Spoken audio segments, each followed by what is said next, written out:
Antara masalah yang selalu kita hadapi, kucing suka lepak dan cakar atas seat motor kita. Nasib baik ada penutup seat motor PI31. Ini kita dapati antara kesan-kesan daripada kucing tadi.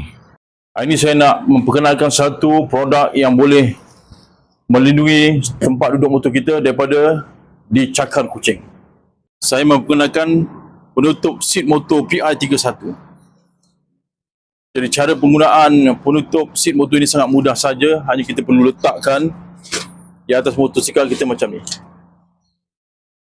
Dan kalau kita nak lebih kemas lagi, mungkin kalau kawasan angin yang kuat, kita boleh, dia ada sediakan tali ni, kita boleh gunakan tali ni, sangkutkan di belah kiri kanan dan juga di bahagian belakang. Untuk motor ini sangat sesuai digunakan di mana sahaja kerana dia begitu ringkas dan mudah untuk digunakan.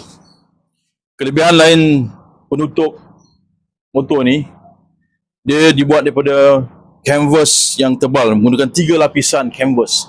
Jadi dengan ini, penutup ini boleh tahan walaupun dicakar kucing, insya-Allah dia masih lagi dapat melindungi seat motor kita. Jadi penutup motor ni saiznya kecil, jadi sangat mudah untuk digunakan. Kita mudah untuk lipat.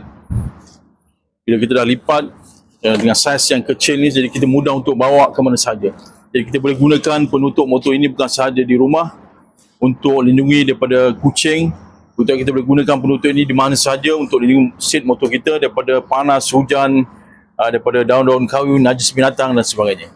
Jadi siapa yang berminat dengan penutup motor ini boleh hubungi saya.